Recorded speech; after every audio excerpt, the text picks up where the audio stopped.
क्या अमेरिका और ईरान के बीच युद्ध विराम जारी है या ये युद्ध विराम खत्म हो गया है? ये सवाल बार बार पूछा जा रहा है कि ये युद्ध विराम कितने समय तक जारी रह सकता है, क्योंकि जो तनाव है वो बढ़ता जा रहा है। एक दूसरे को पहले धमकियां दी जा रही थी और अब हमले भी एक दूसरे पर किए जा रहे हैं। वो हमले कुछ समय पर होते रहे हैं, लेकिन अब उनकी इंटेंसिटी बढ़ गई है। अमेरिका ने हमला किया केशम द्वीप पर, तो फिर ईरान ने जवाब में हमला किया है कुवैत पर, बहरीन पर। ईरान ने कहा है और ईरान की तरफ से, उनकी एम्बेसी की तरफ से ये ट्वीट भी किया गया, सोशल मीडिया पर पोस्ट भी किया गया और ईरान में ये कहा भी जा रहा है कि अगर आप, पहले ये कहा जा रहा था ईरान की तरफ से कि अगर आप हमला करेंगे तो हम हमले का जवाब हमले से देंगे, अगर आप वार करेंगे तो हम पलटवार करेंगे, हम उसी तरह का हमला करेंगे जैसा आप हमला करेंगे। लेकिन अब ईरान ये कह रहा है कि अगर आप हमला करेंगे तो हम उससे ज़्यादा बड़ा हमला करेंगे, यानी जो हमारा जवाब होगा वो और ज़्यादा आक्रामक होगा, वो और ज़्यादा विध्वंसक होगा।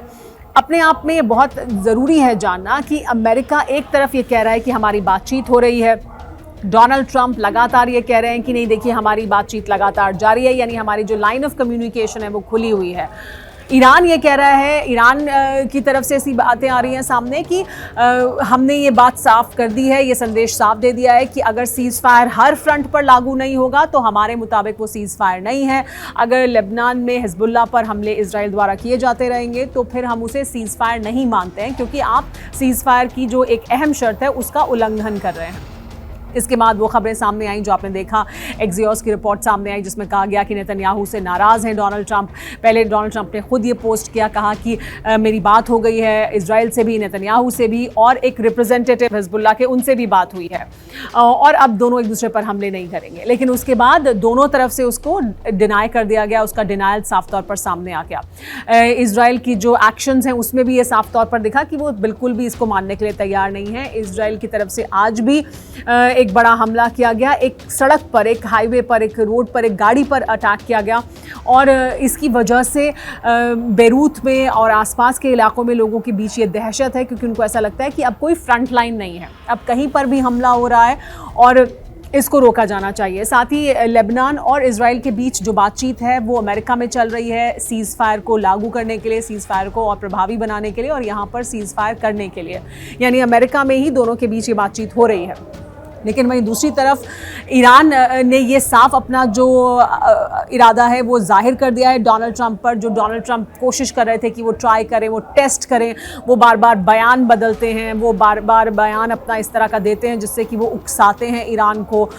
उनके जो एक्शंस हैं, उनकी जो मिलिट्री के एक्शंस हैं वो इस तरह के होते हैं जिससे कि ईरान को वो उकसाएं और ईरान की प्रतिक्रिया देखें। तो अब डोनाल्ड ट्रंप को ये साफ पता लग चुका है कि ईरान ने ये साफ कर दिया है कि अगर लेबनान में हिजबुल्लाह पर हमले किए जाते रहेंगे तो वो सीज़ फायर को नहीं मानने के लिए तैयार हैं, यानी वो इस बात के लिए तैयार हैं कि वो सीज़ फायर को तोड़ देंगे, वो अटैक करेंगे, वो हमला करेंगे और भले ही फिर ये वापस एक बार फिर युद्ध की शुरुआत इसकी वजह से क्यों ना हो जाए। अमेरिका इसके जवाब में ये कह रहा है कि देखिए हमने तो सेल्फ डिफेंस में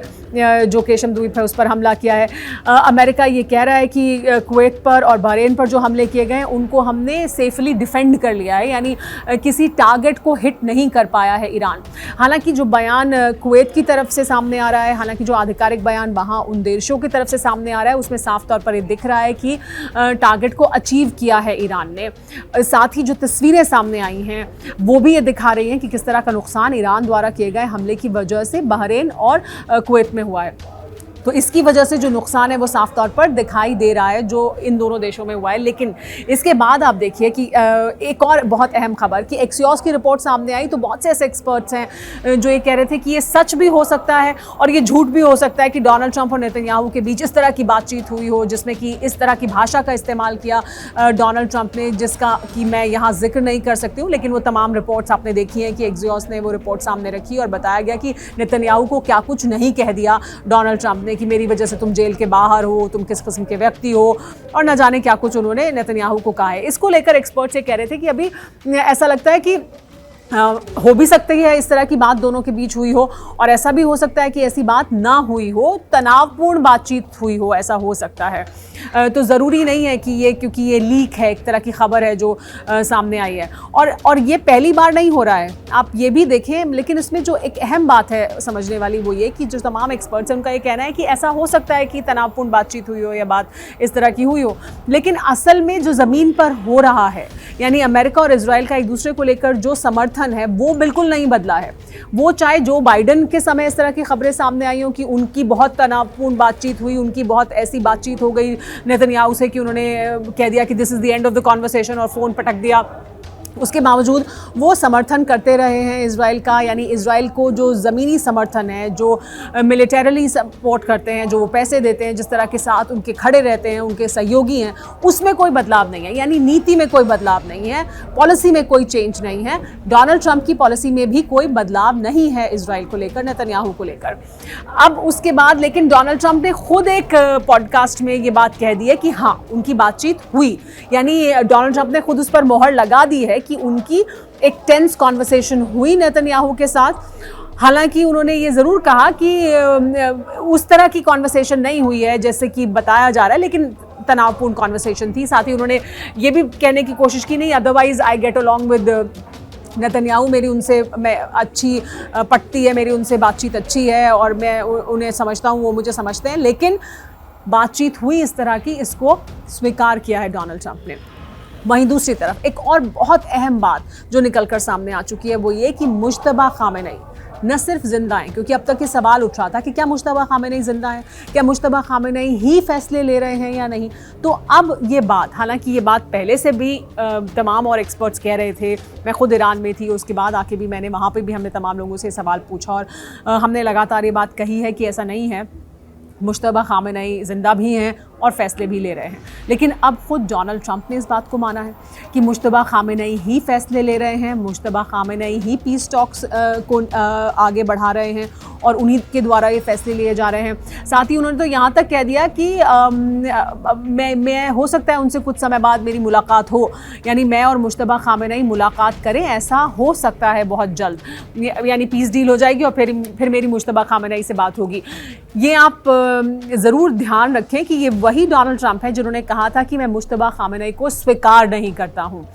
ईरान के सुप्रीम लीडर वो होंगे जिसे हम चाहेंगे, यानी जिसे अमेरिका चाहेगा, वो मुज्तबा खामेनेई नहीं होंगे और मुज्तबा खामेनेई को भी इसी तरह से असैसिनेट कर दिया जाएगा या उनको भी इसी तरह से ख़त्म कर दिया जाएगा।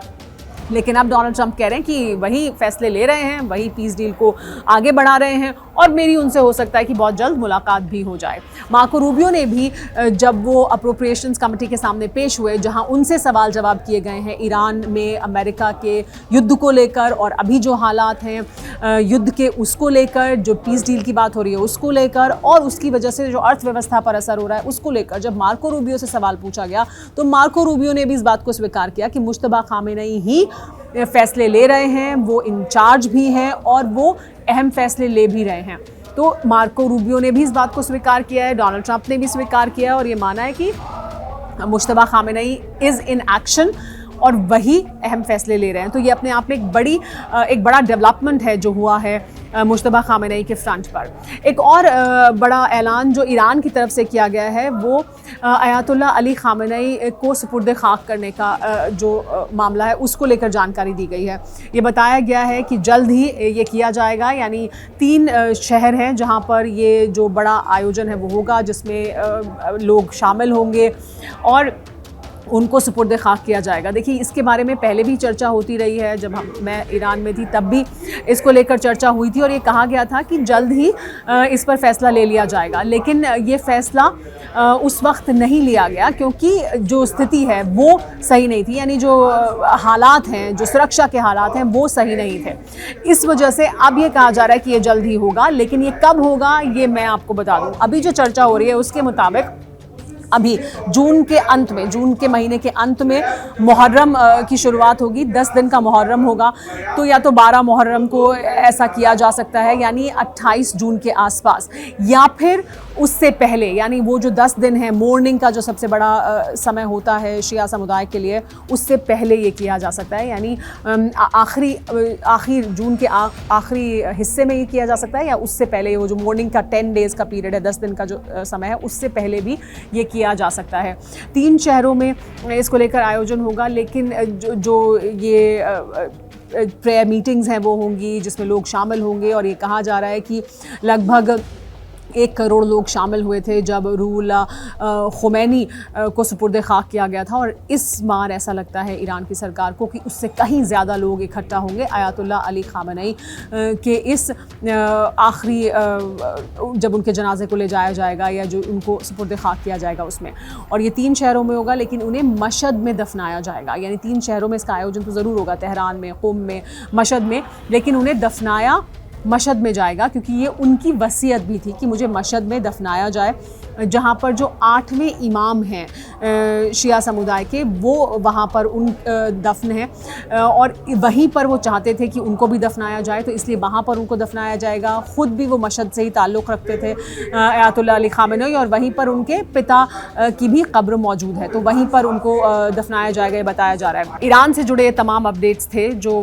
आपके सामने मैंने रखे, लेकिन इसमें जो सबसे अहम और बड़ा अपडेट है वो ये है कि डोनाल्ड ट्रंप, मार्को रूबियो ये स्वीकार कर रहे हैं कि मुश्तबा ख़ामेनी एक्शन में भी हैं, फैसले भी ले रहे हैं। डोनाल्ड ट्रंप ने नेतन्याहू के साथ जो फ़ोन कॉल हुई उनकी, उसको भी स्वीकार किया है कि एक बहुत टेंस फ़ोन कॉन्वर्सेशन उनकी हुई है उनके साथ, और ईरान ने अपनी मंशा जाहिर कर दी है कि वो सीज़ फायर को ख़त्म कर सीधे युद्ध लड़ने के लिए तैयार है अगर हिज़्बुल्लाह पर हमले इसी तरह से जारी रहेंगे, यानी वो पीछे हटने के लिए तैयार नहीं हैं। वो चाहते हैं कि इसका एक आखिरी फ़ैसला हो, और उस फैसले में जो उनके प्रॉक्सीज़ हैं, जो हिज़्बुल्लाह हैं या हुतीज़ हैं, वो भी शामिल हो, ख़ास तौर पर हिज़्बुल्लाह, और इसके लिए वो और ज़्यादा अग्रेसिव हमले करने के लिए तैयार हैं अगर अमेरिका उन पर हमला करेगा, यानी अगर अमेरिका उनको टेस्ट कर रहा है तो वो कैसा जवाब देंगे, ये जवाब दे दिया है ईरान ने। फ़िलहाल TV9 डिजिटल के लिए मैं सुमेरा खान।